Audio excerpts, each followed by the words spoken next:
Assalamualaikum class 7. How are you all? I hope you all are fine. It's your maths class. So class 7, open your maths countdown book.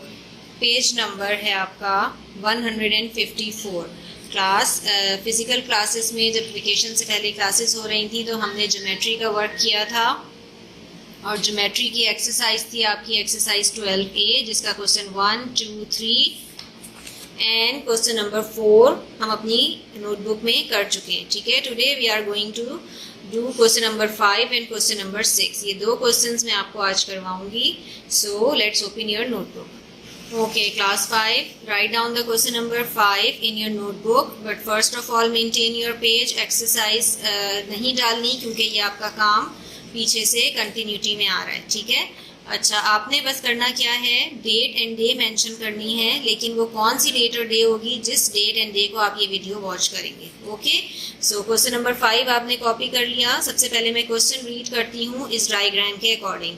इसमें आपसे कहा है question read करना आ जाएगा, आपको समझ में आ जाएगा तो सारी चीज़ें आपके लिए बहुत इजी हो जाएंगी. कुछ चीज़ें मैंने आपको बताई थी वो अपने जहन में क्लियर कर लीजिएगा कि अगर आपका सी बन रहा है तो वो आपका एंगल होगा इंटीरियर एंगल, और अगर आपका एफ बन रहा है तो एफ आपका कौन सा एंगल होगा, यस कॉरेस्पॉन्डिंग एंगल होगा, और अगर जी बन रहा है तो जी आपका होगा ऑल्टरनेट एंगल. ठीक है, ओके इस क्वेश्चन को पहले रीड करते हैं. In the given figure A B. अब ए बी के ऊपर ये किस चीज़ का सिंबल है, ये आपका है लाइन का. Line A B parallel to line C D. ये सारे सिंबल्स हम क्लास में डिस्कस कर चुके हैं. ये पैरेलल लाइन का है, यानी कि इस गिवन फिगर में ये ए बी लाइन किसके पैरेलल है, लाइन सी और डी के पैरेलल है. ठीक है, सी और डी के पैरेलल है, ये दोनों लाइंस हैं.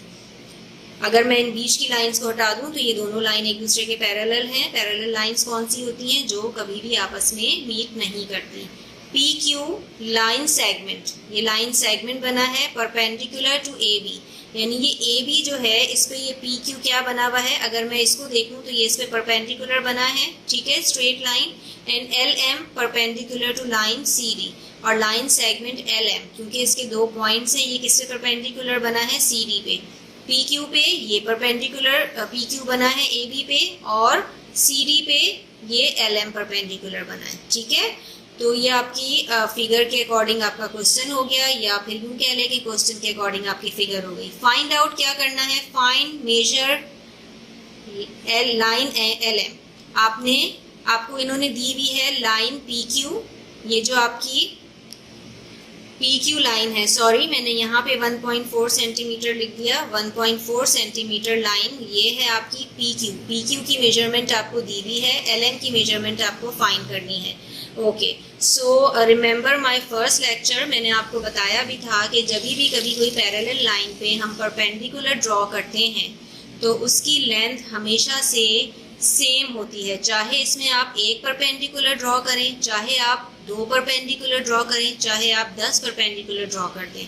क्यों, क्योंकि पैरेलल लाइंस की डेफिनेशन भी मैंने आपको बताई थी. रिमेंबर माय फर्स्ट लेक्चर के जिसमें मैंने बताया था पैरेलल लाइंस हमेशा सेम डिस्टेंस अपार्ट होती हैं. इसका मतलब क्या है, हमेशा एक जितने डिस्टेंस पे होती हैं, और नेवर मीटिंग लाइंस होती हैं, नेवर एंडिंग लाइंस होती हैं. ठीक है, कभी भी आपस में मिलती नहीं है. तो इस पर भी हम जितने भी परपेंडिकुलर्स बनाएंगे वो हमेशा 90 डिग्री के होंगे.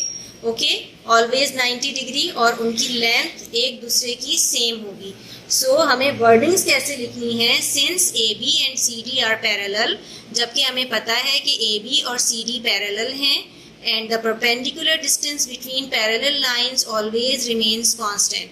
तो ये सारी चीज़ें आपको पता हैं, बस अगर आप ये लिखना सीख जाएं, थोड़ा सा जहन को इस्तेमाल करें, और जो आप जहन में सोचते हैं वही आप ज्योमेट्री में अपनी कॉपी पे उतार दें. ठीक है, तो ए बी और सी डी आपको पता है कि पैरेलल हैं, और ये भी पता है कि परपेंडिकुलर जब भी किसी पैरेलल पे बनता है तो हमेशा कांस्टेंट होता है उसका distance.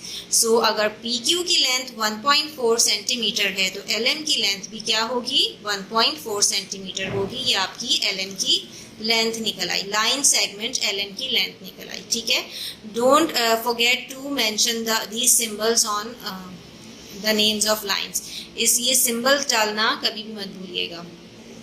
Now come to question number 6. What is your question number 6? सबसे पहले हम क्वेश्चन नंबर 6 पढ़ते हैं, रीड करते हैं और देखते हैं कि ये diagram according to the question है. In the given figure A B, line A B parallel to line C D. सबसे पहले इसमें क्या कहा है कि इस गिवन फिगर में, यानी जो फिगर बनी है, ए बी जो है वो सी डी के पैरेलल है। दोनों लाइंस हैं, ये देखें दोनों तरफ एरो है, ये ए बी है और ये सी डी है, ये एक दूसरे के पैरेलल हैं। यस, ये वाली चीज सही हो गई। फिर नेक्स्ट है आपका लाइन सेगमेंट बना है, सॉरी सेगमेंट नहीं, ये भी लाइन है। Line P Q and R S are two transversals. अब देखते हैं कि क्या इसमें दो ट्रांसवर्सल्स बने हैं। ये है पी क्यू और ये है आर एस। जैसा मैंने आपको अपने फर्स्ट लेक्चर में बताया था, ट्रांसवर्सल्स क्या होते हैं, वो लाइंस जो पैरेलल लाइंस को कट करें किसी भी पॉइंट पे, वो ट्रांसवर्सल लाइंस कहलाती हैं। और ट्रांसवर्सल लाइंस हमें क्या देते हैं, एंगल्स देते हैं। तो ये सेकंड चीज भी हमारी करेक्ट हो गई according to the diagram. Evaluate the angles of X, Y and Z. अब आपने क्या क्या इवेल्युएट करना है, एक्स की वैल्यू, वाई की वैल्यू एंड जी की वैल्यू। ठीक है, सबसे पहले हम एक्स की वैल्यू इवेल्युएट करेंगे। तो अगर आप सोचें, ये एक लाइन है, ठीक, ये लाइन है, एक ये भी लाइन है। अभी हमें सिर्फ एक्स की वैल्यू निकालनी है, तो मैं इसको हाइड कर देती हूँ। अब अगर इसे आप देखें, इसको भी छोड़ दें, हम सिर्फ ये वाला जो पार्ट है, ये वाला, ये इतना पार्ट, ये मैं अलग से ड्रॉ करती हूँ। ठीक है, एक ये ट्रांसवर्सल है, ये बना हुआ, और एक इस पे ये लाइन आ रही है, ये देखें। अब ये कैसा एंगल बन गया, ठीक है, ये आपका जो पार्ट है वो 60 डिग्री का है। आपको फाइंड करना है ये एक्स पार्ट। तो ये कैसा है, एक स्ट्रेट लाइन है, उस पे एक परपेंडिकुलर है। ठीक है, अब ये एंगल आपको कह रहे हैं वो 60 डिग्री का है, तो ये एंगल कितने डिग्री का होगा। और आप सबको पता है कि स्ट्रेट एंगल कितने डिग्री का होता है, straight angle is always 180 degree. ठीक है, तो फर्स्ट पार्ट आप इसका कैसे सॉल्व करेंगे, आपको एक्स पार्ट निकालना है। सिंस वर्डिंग्स लिखना जरूर सीख लीजिएगा, इसकी बहुत प्रैक्टिस कीजिएगा। Since P Q, line P Q is straight line, आपको पता है कि ये पी क्यू एक स्ट्रेट लाइन है। ठीक है, so measure angle x plus measure angle 60 is equals to 180 degree. जब स्ट्रेट लाइन पे कोई एंगल बने हैं दो, तो एंगल x और एंगल 60 को प्लस करेंगे तो कितना एंगल आ जाएगा हमारा, 180 डिग्री का आ जाएगा। आपकी डी में 180 डिग्री का एंगल होता है ना, तो मेजर एंगल x कैसे निकलेगा, 180 में से जब आप 60 माइनस करेंगे तो आपका क्या निकल आया, आपको क्या फाइंड हो गया, मेजर एंगल x जो कि है 120 डिग्री का। इसको आगे मैंने लिख दिया एडजेसेंट एंगल, क्योंकि ये एक दूसरे के एडजेसेंट भी हैं। कैसे एडजेसेंट हैं, क्योंकि ये कॉमन एक लाइन या कॉमन वॉल शेयर कर रहे हैं। ठीक, तो फर्स्ट थिंग तो आपकी फाइंड आउट हो गई, यानी x आपका निकल आया। नेक्स्ट आपको फाइंड करना है y। y फाइंड करने के लिए आप क्या करते हैं, चलें अब हम इस वाले पार्ट को हटा देते हैं। ठीक है, ये है आपका एक ट्रांसवर्सल, ये है आपकी पैरेलल लाइंस। अब मैं इस पार्ट को ले रही हूँ, ठीक, इसको मैं अलग से बनाती हूँ। ये है आपका ट्रांसवर्सल, ये है आपकी पैरेलल लाइंस। अगेन रिमेंबर, मैंने आपको क्लास में बताया था, जहाँ कहीं भी आपकी, ये आपका एंगल 60 है, ये एंगल x था जो आपका क्या निकला है 120।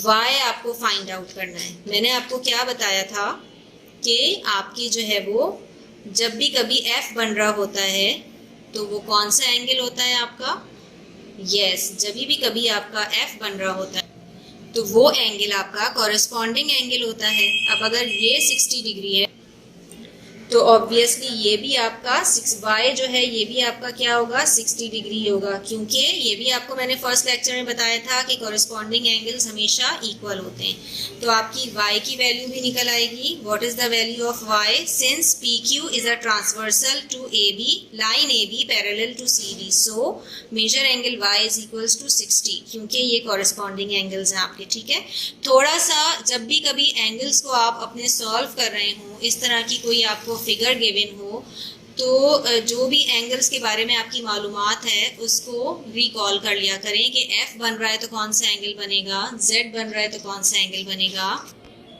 सो ये हो गया आपका 60 डिग्री का एंगल। अब लास्ट थिंग जो आपके पास रह गई है वो आपको फाइंड आउट करनी है एंगल z।